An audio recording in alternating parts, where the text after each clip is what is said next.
Bonsoir, soyez les bienvenus dans votre édition varoise. Au sommaire de ce lundi 18 janvier, nous irons à Saint-Maximin où le lycée Maurice Janetti est en grève. Au cœur des revendications, la suppression de plusieurs postes de surveillants. Il sera ensuite question de la révision du PLU, le plan local d'urbanisme à Sanary-sur-Mer. Un projet déjà annulé en 2006 qui ne fait toujours pas l'unanimité au sein du conseil municipal.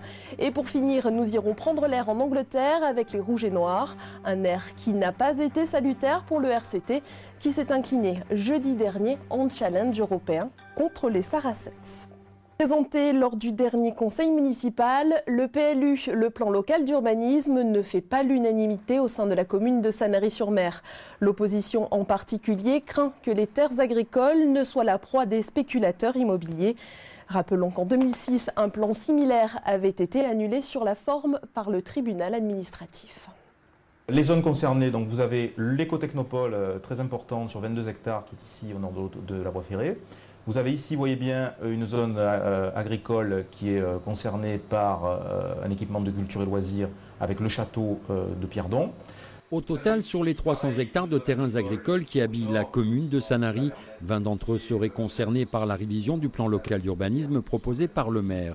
Du coup, les opposants montent au créneau. Pas question de sacrifier ces terrains, pas plus que la coopérative agricole installée sur 2500 m² en centre-ville. Aujourd'hui, les zones agricoles ne sont pas si étendues que ça sur Sanary.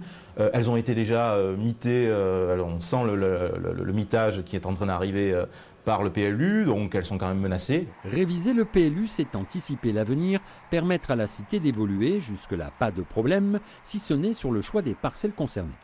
Il faut préserver les espaces naturels, il faut préserver les activités agricoles, il faut préserver les espaces proches du rivage, il faut préserver les commerces de proximité.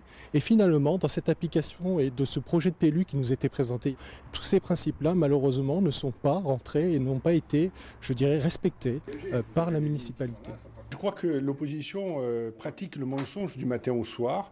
Ils annoncent un certain nombre de choses comme la fermeture de la coopérative agricole. Tout cela n'est que mensonge. J'ai simplement mis un emplacement réservé. Si un jour la coopérative agricole est à vendre, point à la ligne. Aujourd'hui, si la coopérative agricole veut se développer, veut faire des travaux d'aménagement, etc., je m'y prêterai volontiers et nous délivrerons les autorisations pour que ça se fasse. Ce plan, déjà présenté en 2006, avait été annulé par le tribunal administratif sur la forme. Celui de 2010 sera, n'en doutez pas, passé au crible par des juristes.